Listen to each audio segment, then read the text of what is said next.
اللہ کے اور اپنے درمیان والے معاملے پر غور کرو وہ کیسا ہے۔ بعض جگہ یہ مضمون آیا ہے احادیث میں، اللہ اکبر، کہ اللہ تعالیٰ بندے کو دیکھتے ہیں، بندے کا ارادہ ہوتا ہے کوئی گناہ کرنے کا۔ اچھا گناہ بھی، جو گناہ سب کے سامنے کرنے میں بے عزتی نہیں ہوتی وہ تو ہم آسانی سے کرتے ہی ہیں۔ جیسے میں نے ابھی بتایا، جھوٹ بولنے میں کوئی فرق نہیں پڑتا، آسانی سے بولتے ہیں صبح سے شام تک۔ غیبت کرنے سے کوئی بے عزتی ہمارے معاشرے میں نہیں سمجھی جاتی تو آسانی کے ساتھ غیبت کرتے ہیں۔ اسی طرح سے بہت سارے گناہ ایسے ہیں جو ہم آسانی کے ساتھ سب کے سامنے کرتے ہیں، لیکن کچھ گناہ ایسے ہیں جن کا پتہ اگر لوگوں کو چل جائے تو بے عزتی ہو جائے، ان گناہوں کے لیے ہم چھپتے ہیں۔ تو یہ مضمون آیا ہے کہ بندہ انسانوں سے چھپ کر گناہ کرنے کی کوشش کرتا ہے، تو اللہ تعالیٰ فرماتے ہیں بندے سے کہ بندے تجھے دیکھنے والے جتنے لوگ تھے ان میں سب سے کمزور تو نے مجھے ہی سمجھا، سب سے پردہ کر لیا، مجھ سے تو کوئی پردہ نہیں کیا۔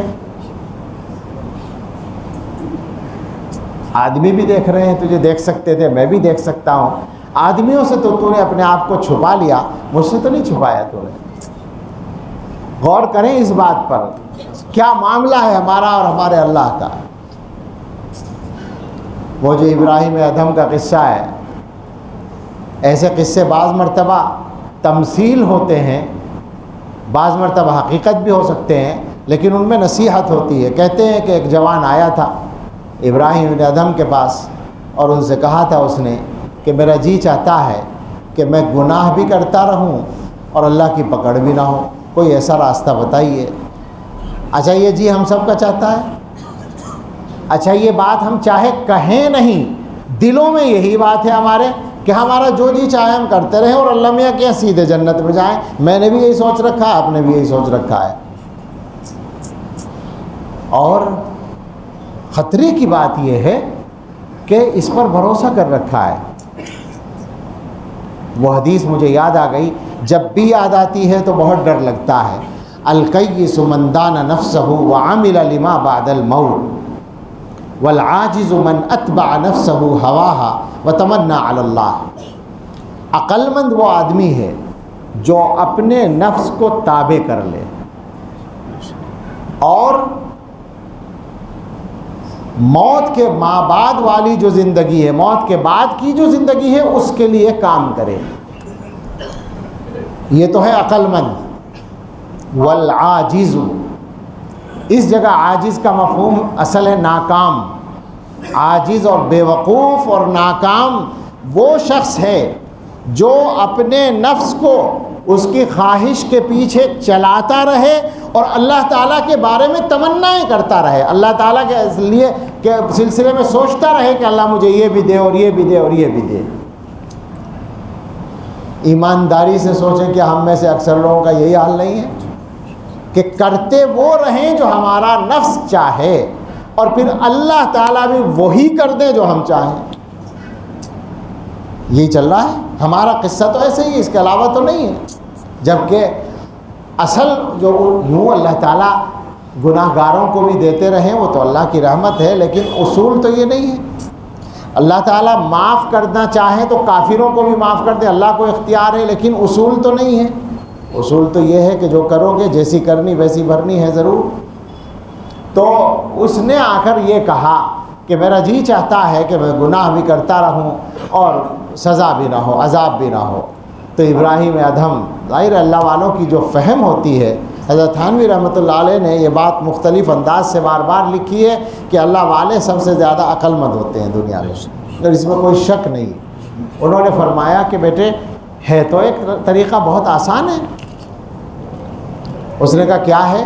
کہنے لگے جب اللہ کی نافرمانی کرنے کا ارادہ ہو تو اللہ کی نعمتیں استعمال نہ کیا کرو اس دن، بس اللہ میاں پکڑ کرے تو کہہ دینا میں نے آپ کی نعمت تو کھائی نہیں تھی، آپ کی نعمت تو استعمال نہیں کی تھی۔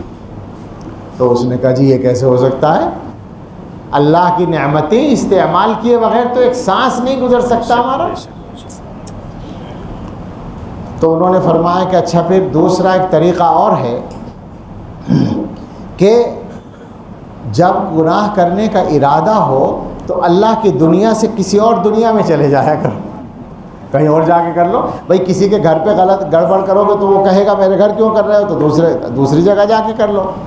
تو اس نے کہا جی یہ کیسے ہو سکتا ہے، تو جہاں بھی جاؤں گا وہ اللہ کی دنیا ہوگی، اس سے تو نکل ہی نہیں سکتے، اللہ کی کائنات سے۔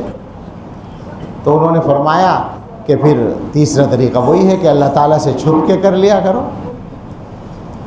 تو اس نے کہا جی یہ بھی نہیں ممکن، میں تو یہ جانتا ہوں کہ اللہ تعالیٰ ہر چیز کو دیکھتے ہیں۔ تو انہوں نے فرمایا کہ اچھا جب یہ سب نہیں ہو سکتا تو پھر ایک راستہ یہ ہے کہ زندگی میں جو چاہے کرتے رہو، جب اللہ نے وعدہ کر رکھا ہے کہ مرنے سے پہلے اگر کوئی توبہ کر لے تو ہم قبول کر لیں گے، تو مرنے سے پہلے توبہ کر لینا۔ ملک الموت اگر اچانک آئے بھی تو ان سے کہہ دینا کہ ذرا رکے رہو، میں توبہ کر لوں پھر چلیں گے۔ تو اس نے کہا جی یہ تو ہو ہی نہیں سکتا، ملک الموت کس کو بتا کے آتے ہیں اور وہ کس کی مانتے ہیں، وہ تو اللہ کے حکم سے آتے ہیں اور لے جاتے ہیں۔ تو انہوں نے فرمایا کہ اچھا پھر ایسا ہے کہ اگلا مرحلہ قبر میں آتا ہے، عذاب وغیرہ تو قبر ہی میں شروع ہوتا ہے، تو منکر نکیر کے سوال سے وہ معاملہ گڑبڑ ہوتا ہے۔ جب ان کا جواب صحیح نہیں ہوتا تو منکر نکیر آئیں گے تو ان سے کہہ دینا کہ میں جواب نہیں دیتا، میری قبر میں تم کیوں آئے بغیر اجازت کے۔ اس نے کہا جی یہ بھی میرے بس کی بات نہیں ہے۔